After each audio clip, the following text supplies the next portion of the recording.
અત્યારે તમે બધા કહે છે કે અહીંયા રાજુ કરપડા નથી આવતો, ફલાણા નથી આવતો. રાજુ કરપડા આવશે, પણ ક્યાં આવશે કે એને તમે જે ખેડૂતો છે એનો ફોન નંબર ચાલુ છે, એનો ફોન કરવો. અને જે તમે રાજુ કરપડાની કેટલી સભામાં હાજરી આપી છે? ખેડૂતોને અમારો પ્રશ્ન છે કે તમે રાજુ કરપડાને કેટલી સભાઓમાં કેટલી લડતમાં તમે હાજરી આપી છે? નહીં.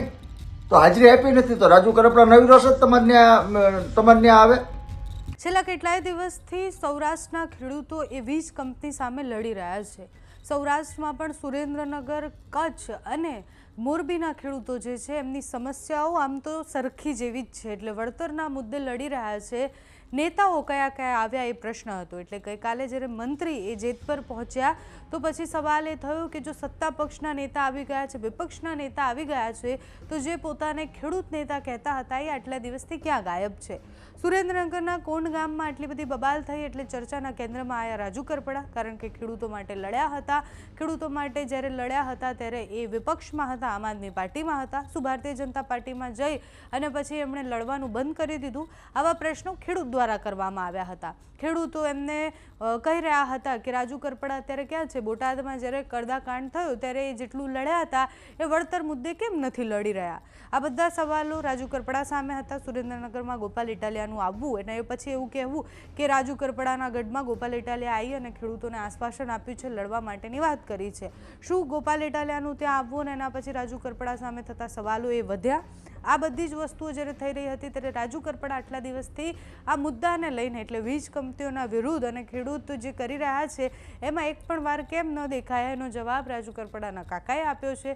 એમણે એક વિડીયો બનાવીને એવું કહ્યું કે તમે બધા શું હાલી નીકળ્યા છો, એટલે તમે બધા શું કોમેન્ટો કરો છો કે રાજુ કરપડા આટલા વર્ષોથી લડે જ છે અને લડતા રહેવાના જ છે. એક પણ એમના જેટલા પણ ખેડૂતો છે જેની માટે લડે છે, ફોન કરીને વળતરના મુદ્દે કહેશે તો રાજુ કરપડા જરૂર આવશે. એટલે રાજુ કરપડા રાહ જોઈ રહ્યા છે કે કોઈ ખેડૂત એમને કહે કે અમારી આ સમસ્યા છે અને તમે મદદ કરો તો રાજુ કરપડા આવશે. આ વાત એમના કાકા દ્વારા કરવામાં આવી છે. રાજુ કરપડા આટલા દિવસથી કેમ આ કોઈ આંદોલન કે પછી આ વિરોધમાં ન દેખાયા, ખેડૂતો સાથે કેમ કોઈ વાતચીત નથી કરી, એનો જવાબ સાંભળો. હમણાં એક સોશિયલ મીડિયા ઉપર ટ્રેન્ડ ચાલ્યો છે કે રાજુ કરપડા ગાયબ થઈ ગયો છે, ખેડૂતો માટે રાજુ કરપડા આવતો નથી, ખેડૂતોના કામ અત્યારે બોલાવે છે, ભાજપમાં ભળી ગયા પછી આમ કરે છે તેમ કરે છે, એને હાજરી નથી હોતી. કા ભાઈ, રાજુ કરપડા છેલ્લા 8 વર્ષથી લડે છે ખેડૂતો માટે. એમાં અગાઉના જે 3-4 વર્ષ જે છે એ બિન રાજકીય હતા, એ પછી આમ આદમી પાર્ટીમાં હતા. અને આ જે લડત છેલ્લા 8 વર્ષથી લડી રહ્યો હતો, એની લડત જે હતી એમાં કયા ખેડૂતોએ હાજરી આપી? અત્યારે તમે બધા કહે છે કે અહીંયા રાજુ કરપડા નથી આવતો, ફલાણા નથી આવતો.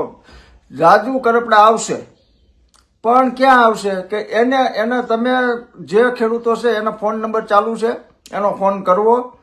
અને જે તમે રાજુ કરપડાની કેટલી સભામાં હાજરી આપી છે? ખેડૂતોને અમારો પ્રશ્ન છે કે તમે રાજુ કરપડાને કેટલી સભાઓમાં કેટલી લડતમાં તમે હાજરી આપી છે? નહીં. તો હાજરી આપી નથી તો રાજુ કરપડા નવી રોષ જ તમારે ત્યાં આવે. રાજુ કરપડા સાથે જે ખેડૂતો જોડાયેલા છે અને જે ખેડૂતો રાજુ કરપડાને સપોર્ટ કર્યો છે, ત્યાં રાજુ કરપડા અડધી રાતે સપોર્ટ કરશે. કોઈ પણ પક્ષમાં હોય સપોર્ટ કરશે, એની લડત લડશે, વળતર પણ અપાવશે અને બીજા જે ખેડૂતો છે એના કરતા દોઢું વળતર અપાવશે, એટલી તાકાત ધરાવે છે.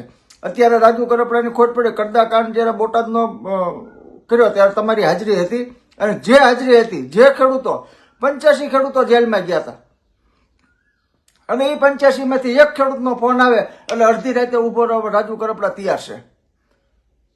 તો આ જે અત્યારે રાજુ કરપડાની જે સોશિયલ મીડિયામાં એક આખી એક્ટિવિટી ચાલી રહી છે કે આ બોલતો નથી, કાંઈ નહીં બોલે, બોલશે પણ ક્યારે? એની સાથે જે ખેડૂતો હતા એ ખેડૂતો જ્યારે એને ફોન કરશે ને તેથી રાજુ કરપડા આવીને અડધી રાતે ઉભો રહીને બોલશે, સરકાર સામે બોલશે, બે ધડક બોલશે, બે બાક બોલશે. પણ રાજુ કરપડાના એક પણ કાર્યક્રમમાં આપણે હાજરી આપી ન હોય અને પછી આપણે કોમેન્ટો કરતા હોય ને આપણે જે વિડીયા મૂકતા હોય ને આપણે જે મીડિયા સામે બોલતા હોય તો એવા ખેડૂતો સાથે રાજુ કરપડા નહીં જોડાય.